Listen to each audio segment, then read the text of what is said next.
we're ready to get started, it sounds like. And the senator has joined us, and I'm going to turn things over to the Chamber President and CEO, Joe Reardon, for just a brief introduction of our honorable guest. Thank you, Joe.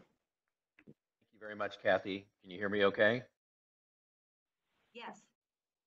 Fantastic. Well, thank you very much, everyone, for coming online this afternoon on a Friday afternoon. We're just very pleased to welcome US Senator Josh Hawley to this afternoon's unique town hall event.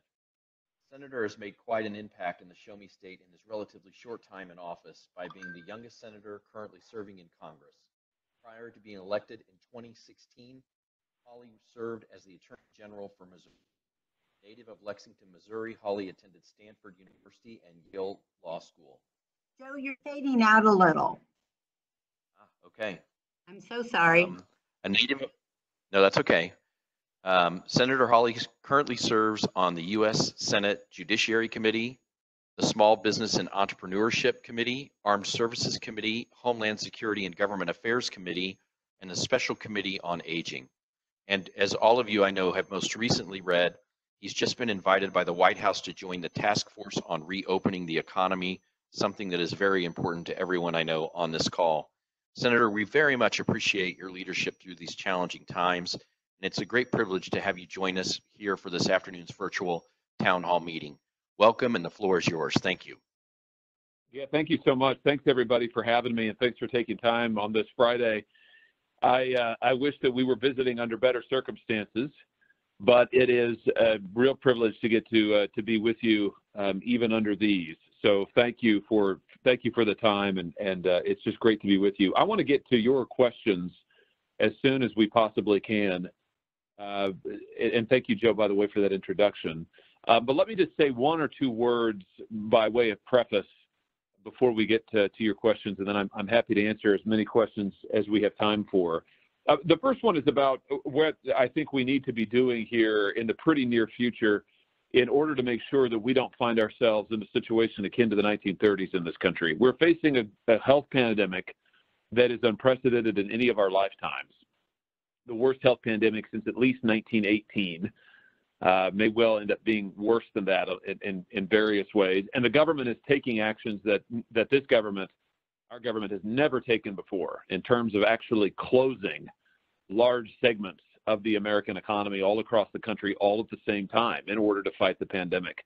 My view is that those health measures that the government is taking should not mean that workers have to lose jobs and businesses have to go out of business. So I think it is absolutely vital that the government takes steps right now to rehire the workers who have lost their jobs, who've been laid off because of this pandemic and the health measures, and to protect every existing job in the country. And what I propose is a payroll tax rebate that would be fully refundable or advanceable. It would flow to employers to cover 80% of all payrolls in this country. It would include financial incentives, bonuses right now from the government to the employee to rehire those workers that the employee has had to let go. And then on the back end, as the economy begins to open up and when this emergency is over, it would include significant investment credits the business could use to make new investments, whether that was a planned expansion that got deferred or new capital investments or whatever, but new investments to help the business begin to get back on its feet and to surge out of this time of forced closure. My view is that we've got 22 million people unemployed. That is 22 million too many. I don't want to see the number of unemployment go to 20 or 30% of our workforce. It's already at about 15. Those are just unprecedented numbers since the 1930s. And I believe Congress has got to focus on getting those numbers down, maintaining that employer-employee relationship, and supporting workers and businesses in our country for the duration of this emergency. So that is the perspective, and that is the plan that I am bringing to the Task Force on Reopening, which had its first meeting yesterday with the President. That is what I have been advocating with my colleagues in Congress, both on my side of the aisle and across the aisle, where I've had a number of very fruitful discussions. And that is the perspective that I'm going to be pushing for in the days ahead. Let me say something about the very immediate future, the near term. I think that the Paycheck Protection Program, which was passed as part of Phase 3 or the CARES Act, that Paycheck Protection Program for small business, which I know affects so many of you on the line today, it is absolutely vital that that program be fully funded and that it be able to go forward. This, as you probably know, I hope you know, the Paycheck Protection Program provides cash assistance for businesses who have fewer than 500 employees, with some exceptions around franchisees, and we're happy to answer questions about that. But in general, for businesses of fewer than 500 employees, you can get a loan from your local lender worth 250% of your payroll. That loan is 100% federally guaranteed. Banks actually get a 5% fee from the government for processing it, so they make money on the transaction. And the loan, if you use it to cover payroll, healthcare costs, utilities, rent, it is 100% forgivable. So it's really a grant. Even if you don't use it in a manner that makes it forgivable, there's no interest on it for a full year, and then at the year mark, 1% interest begins to accrue. So it's extremely favorable terms, and for the vast majority of businesses, it'll just be forgiven. So this is the program that has already, because there was so much demand, it's already out of money. Congress allotted $349 billion. Those funds have been committed in loans. I don't think they've all been dispersed yet, but they've all been committed. And the administration is seeking another $250 billion in immediate funding, which I fully support. It's vital, I think, to keep that program running so that we can help small businesses keep the lights on. And I believe, to go back to my point of a moment ago, that we should also pair that program with a bigger, frankly, bolder program to support the payroll of every business in the country so that we can save every job in this state and in this country during this health emergency. So those are the two major focus in terms of jobs, in terms of employment that I have. Last thing I want to say before I take your questions, just a word about the economic injury disaster loans, also administered by the SBA. A number of you have probably applied for these. I know we've helped a number of you get applications for these. These loans provide funding for a wider range of business expenses than the Paycheck Protection loans do. The economic injury disaster loans, or EIDL, those do have to be paid back. They come with a significant cash advance. In the legislation, we wrote that we provided that businesses, entities that applied for these EIDL loans and who qualified were supposed to get $10,000 in cash within 3 days of their loan being accepted and approved. As many of you know, I'm sure, sadly, and to your great frustration, the SBA has dragged its feet and dragged its feet and dragged its feet on getting those loans out the door and getting the cash advances out the door. So I have been on the administrator's back about this, constantly pressing for the SBA to get it together and to get this money out the door, and also to expand the economic injury disaster loan program. So that's also a top priority of mine. We are here, my office is here to work with you to help with any of these things. Congress is in recess, but my office is open and fully operational, and we are here for you around the clock. We've helped a number of you apply for loans, and we look forward to doing that and to answering your questions. And with that, I'm happy to stop talking now, and I'm happy to answer all of the questions that we have time for. So, Joe, thanks again, and I'll yield the floor. Okay. Hi, Senator. This is Kathy Bennett from the Chamber. Thank you so much. And I just want to say what an amazing staff you have. We've already had a couple of them on the phone with many of these folks, and they did just a great job. So thank you for your great staff and being with us today. People are sending me their questions via the chat function. I've got 3 to start with. The first one is, what can Kansas City businesses do to support your proposal? That was the first one that came in. Oh, great. Well, that's a question I love. I think the most important thing to do is to say as publicly as you can that you need the help.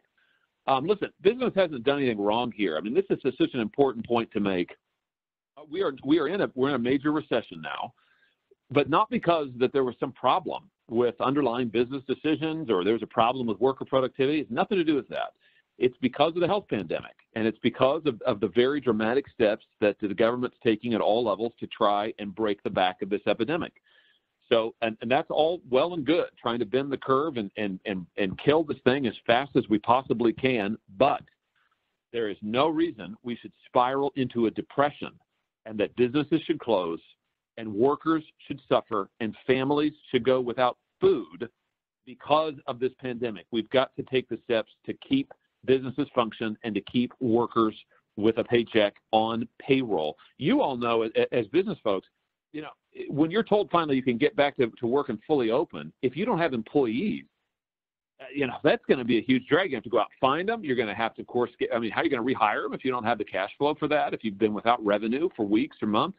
So it is better now to get employees back on payroll, to have the government make a commitment to sustain that payroll, and then to commit to business that they'll get the opportunity to make new investments when the economy reopens. So I would just ask you to be as vocal as you can in support. It would also be great to reach out to other members of our congressional delegation on both sides of the aisle and in both houses of Congress. The more they hear from you, you know, I'm in their ear about this all the time, but I can tell you, they'll take it from you. You'll carry a lot more weight with them than I will. So when I say to my colleagues, we got to do something, they say, okay, but if they hear it from you, that'll really carry some real weight. So make your voices heard. Great, folks, you heard it here. Next question, Senator Hawley, many are suffering with great unknowns and hardships. There is lots of talk of recovery and reopening. How might we use this crisis to come out ahead? Okay, now it just scrolled on me. To come out ahead, perhaps to get to a far better place than we were pre-COVID. Great question. I think we've got to do a couple of things. Number one is this crisis has exposed a yawning chasm in our supply chains in this country. We are far too dependent on supply chains based overseas and in particular based in China. That's true of our medical supply chains, but it's really true of a lot of our critical technologies. So I've proposed measures to secure our critical supply chains, our essential medical supplies, our essential technology. I think we've got to move forward on those proposals and steps like that to bring that production back to the United States. Listen, you know, capital is going to flow into this country, and already is, because investors worldwide are looking now for a safe haven, and they're looking for a sure bet, and that place is the United States of America, which is great. So we're going to be on the receiving end of lots of foreign investment. We need to make sure that investment actually goes to work for our economy and actually goes to work for our businesses and for our jobs, especially in our region of the country. If that capital just sits in Wall Street banks, it's really not going to do us a lot of good. So we've got to make sure that we've got industry to grow, that we are re-onshoring production, and we are securing our vital supply chains. If we do that, I really do think that we can emerge from this stronger and come surging out of it. But we've got a lot of work to do. And again, we got to have jobs. You know, we cannot turn the lights back on the economy if nobody has any work. So we've got to take steps now to secure jobs. Wonderful. Thank you, Senator. What is the latest on encouraging the insurance companies to provide business interruption claims for businesses that are completely shut down by civil authority? Thoughts on that? Yes, yeah. This is one of the reasons I put forward my proposal for payroll support for every business in the country. I know that there are many businesses who have insurance, business interruption insurance, offered by different insurers from around the country, and there are now a number of lawsuits going on. As I understand, most of those insurers have now said that they're not going to pay out for one reason or another, and there's big disputes about their coverage and their policies. But my view is that's going to play out in the courts, and there's Congress can't intervene in that. But let's not wait around for the courts to figure out what the insurance policies are. You need relief, business needs relief right now, like right this second. And I certainly think that if you are one of the people who has one of these policies and you feel that your insurance company has not honored it, then you have every right to pursue relief in court. and I don't want to interfere with that. But I would like to get your relief before that suit reaches its terminus, because it probably will be a while if I know anything about our court system. So my proposal to cover payroll is really an attempt to get at this business interruption piece, and to say to every single business, we will help you right now rehire your employees. We will help you pay for them. In fact, we'll cover most all of it. And we will give you investment credit on the back end so that you can invest. It's really an attempt to help hold business harmless, and to help them get through this time of interruption that has been caused by government health measures. So that's sort of where my head is at in terms of what I think the government can do right now to help businesses who need the help, and employees who want to be employed, even if they can't physically go to work. They want to have a job. Employers need employees. They need help, though, in paying for them, and that's something I think government should be doing. Thank you, Senator. Next question. Does your proposal cover nonprofit organizations, and would you consider supporting expansion of the Paycheck Protection Act to include 501c3s? I particularly like that question because chambers of commerce, which are going to be so vital to economic recovery, are 501c6s. I said 3s. I meant 501c6s. Yes, this is a question that's come up a lot, and you're right. The premise of the question is right. The Paycheck Protection Plan through the SBA currently covers only 501c3s, which is a lot of nonprofits, but obviously not all of them. And I've heard from a number of people here, a lot of folks here in our state, about the need to cover 501c6s. And, I think there's going to need to be some adjustments made to the small business piece of this. And I fully expect that the 501c6 piece will be on the table. I think that it's important to have the small business loans continue as part of this bigger effort to cover payroll for companies of all sizes. And here's why. Small businesses, all businesses are suffering, in most industries, are suffering from a dramatic loss of revenue, as I don't need to tell you, you're living it. My view is that in addition to covering the payroll for businesses across the country, a lot of, especially small businesses, are going to need help with overhead. They're going to need help with rent. They're going to need help with the mortgage if they've got it, with utilities, with other costs. And for a lot of those businesses, maybe for a lot of you, payroll is actually not maybe their biggest expenditure, or it's certainly less than 75% of what you spend money on every month. So I think it's vital we cover payrolls, but the Small Business Protection Program, that loan program, I think has a vital role to play in covering other overhead for small business so that they can stay open. And I'd like to see Treasury get rid of the rule. The Treasury Department issued this rule that you have to spend 75% of the loan on payroll. I understand why they did that. It's because funds are limited and they want it going to workers. But that's why my plan, which would just outright cover payroll directly, would free up other funds for small and medium-sized business to help cover over other overhead. And I think that's really important. Thank you. Okay, the United States Postal Service is on the brink of insolvency. The CARES Act increased its borrowing authority by $10 billion with the Department of Treasury. Is there room in the COVID phase 4 or phase 5 to address the USPS? You have an important. Okay, go ahead, Senator. Yep. Oh, I'm sorry. No, go ahead. There was just an advocacy statement here. You have an important role based on your role with Homeland Security and Government Affairs Committee and working with the President to open the economy. So, good point. Yeah. There's just no question that the Postal Service has got to be saved, and we're just going to have to do what it takes to make sure it stays up and running. And by the way, as somebody who grew up in rural Missouri, as many of you know, I went to high school there in Kansas City, but I'm actually from Lexington, Missouri, which is an hour east. They're just north of 70. And, the post office is a lifeline to our rural communities. My wife grew up in an even smaller place. She laughs at me. Lexington has not quite 5,000 people. My wife grew up in a town of 50. So she thinks Lexington's a metropolis. But, the thing that sustains our local communities, or at least a vital lifeline, is the post office.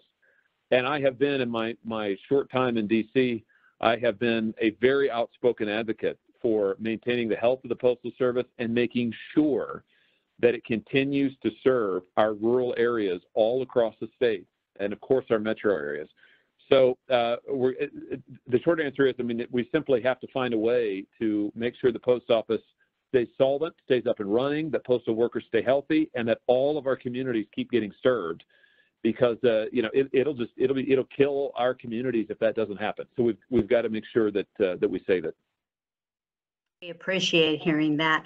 Got a number of questions on the nonprofit organizations. You may have answered this the first time around, but I'll share this one with you, Senator. Over 10% of the U.S. employers are nonprofit organizations.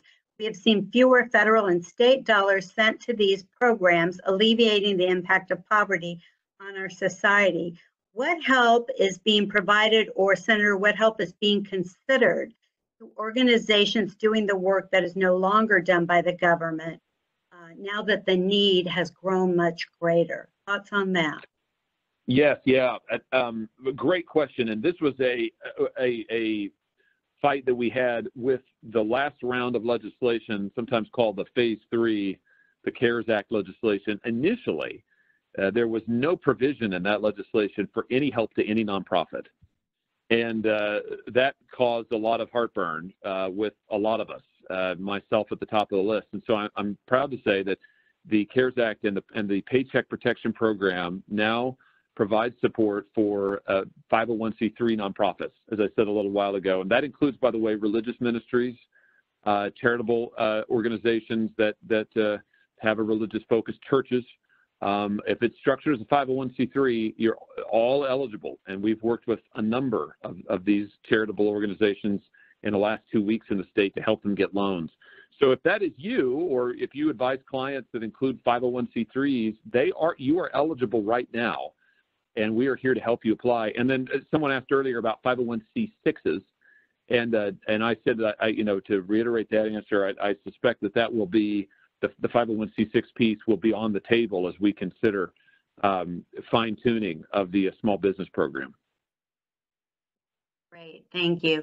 Senator, there's a concern that if we reopen Missouri and the region too soon, not only will we see a resurgence of disease, as we are seeing in South Dakota, but we may also impact the nation's food supply for the next 12 months or beyond. Do you have thoughts on that?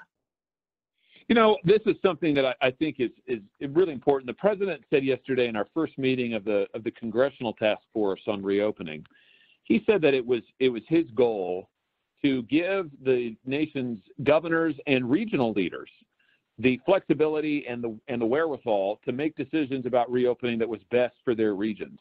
In other words, to be there to support when they're ready to reopen and think they can do it, to be ready to support them and to get them the resources they need to do that. And I think that's exactly the right approach. Missouri is not New York, but also our state is different one region to another. The Kansas City region is different than the St. Louis region, is different than Southeast Missouri or Mid-Mo, and so on.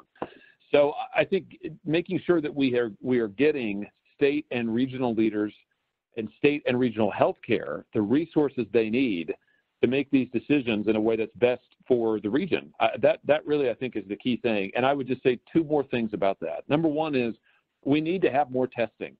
And this is something the president talked about yesterday. It's something that I have continued to hammer on. I think we've done 50,000 plus tests in Missouri. That's a very good number compared to other states. But I know Governor Parson wants to do like 10 times that number. And that's the right goal. We need to do more. So we need more tests in Missouri. We need to have more testing in Missouri. We need particularly to surge testing capacity into communities that are underserved historically and who are also getting hardest hit by this virus. So that has got to be a top priority. So I think surging our testing is absolutely vital to giving regional leaders, state leaders, the kind of information they need to know, okay, how can we open back up? Where can we do it? And, what mitigation steps do we need to take? The second thing is that, though, no matter where you are, whether you're in Kansas City here or whether you're in Springfield or whether you're in Southeast Missouri, everybody needs a job. So everybody across the state needs to get their jobs back. And that's why getting Congress focused on employment and on securing employment and on rehiring workers and on making businesses whole through this crisis, that's why that's vital, because it's vital for everybody. And it is a prerequisite for everybody in order to get open back up. And I'm making that case to everybody who'll listen to me, anybody who'll listen to me among my colleagues, and even those who won't listen to me, I'm still making the case. So they'll all be tired of me by the end, but hopefully we'll get something accomplished. Senator, very pleased to have you talk about the need for more testing and talk about the governors and the regions. I have one other similar question about difficult for chamber businesses that have operations in 2 different states, sitting here in Kansas City on the state line, and different rules in one state than another. So I think you've actually already handled that, but we appreciate that regional approach truly. Another question here, our employees are struggling with new physical health and mental health challenges. What incentives are out there? What incentives might Congress be considering to hold businesses harmless by helping prepare them for greater health cost burdens incurred by their employees during this crisis period? Yeah, that's a great question, and so timely. The disruption here to people's lives is so significant, and obviously that's having very significant effects on people's well-being and how they're doing, how they're feeling. And yes, there is also a question of folks getting back to work, about potential dangers in the workplace. There are lots of proposals out there, which I think that we really need to explore for changing the liability rules so that employers are not held liable when we are able to reopen, or when the green light is given to reopen, so that we encourage folks to, as soon as the local regional health officials say, okay, we think we can take this next step, that businesses feel that they are comfortable and ready to do that. Again, being able to test and knowing what the prevalence is in the community and where the cases are and what the curve is, that's very vital. But I think also giving businesses relief so that they know that they are not going to be held liable for things, frankly, they don't have any control over. That is definitely a piece that we should explore as well. So those are, I think, very significant things that need to be addressed. Perfect. Thank you. I've got about 3 more questions in front of me. They do keep coming in. Really appreciate your time on this, Senator. Next question. For companies operating as essential workers now, or essential businesses now, the good news is that we are working, and so far it appears as if developers will get loans funded by banks and pay apps will be paid for current work. The future of the backlog does not look strong. What is the government contemplating in terms of increase in federal construction projects or infrastructure? And I might just take that one step further. We've been hearing a lot about maybe in a phase 4, maybe a phase 5, an infrastructure component to get folks back to work. Infrastructure always seems to be able to do that pretty rapidly with shovel-ready projects. What's the latest on that, Senator? What are your thoughts on that? Yeah, good question. Well, first of all, I want to say thank you to all of the folks who are on the call who have essential businesses or jobs that are designated essential and who are out there doing it. Construction, delivery, pharmaceuticals, people in grocery stores and mass merchants, Walmart, Target, hardware stores, all of you guys, thank you so much. And, you are literally keeping the rest of us living and healthy. And I know that, there are health risks that come with that. So thank you for what you are doing. And this is one of the reasons why I think we've got to get support for businesses and for workers in the form of that I've proposed, because it's vital that those who are out there and working, you ought to have your job protected. You ought to have your wages guaranteed. You ought to be able to know that while you're out there potentially risking your health, your employees, their health, that you're not suddenly going to have a cash flow problem, have to lay off a bunch of people, but that there's a backstop that is guaranteed. So I think that is just absolutely vital. In terms of the infrastructure projects, infrastructure is something that we've needed to address in this country for a long time, and obviously in our state and in our region, both in terms of our physical, our roads, of course, in this region too, also our rivers and our inland ports. So I am hopeful that there will be a chance in the future to address those infrastructure needs. I would just say that between now and then, we got to keep people employed so that they'll be able to work on them. And we've got to also get people jobs so that they'll be able to generate the kind of demand that would make those infrastructure projects possible. So, we will see what the future holds. I know that Senator Barrasso, my colleague from Wyoming, has had an infrastructure bill for a long time now, and we're hopeful that it will get bipartisan support and that we'll be able to move it forward. Hopefully we can get the economy reopened with good jobs between now and then, so we'll be able to jump right into it. Wonderful. Thank you for that. Here's a question from our medical community, and we've got a few of those folks on as well. The pandemic has impacted our physician and nursing workforce. Are there thoughts about including provisions in the phase 4 or phase 5 relief measures to address rules that might expand graduate medical education funding through CMS or other programs to encourage medical and nursing student training? Oh, what a great question. And, that's actually a great idea. And that reminds me, I meant to say earlier that one of the things as a member of the President's Task Force on Reopening, at least the congressional piece of it, I would really love if you have ideas like that one. I really like that idea. And I think that, I've got a sister who's a physician, by the way, so who's working every day and seeing patients. So thanks to you doctors and those who work with doctors out there, again, for doing what you're doing. And there's just we have had a significant shortage of healthcare providers in this country for a long time now, and I think that this crisis has helped making that really vivid. So I think we would be wise to think about how we open up the pipeline there and what steps we can take to do it.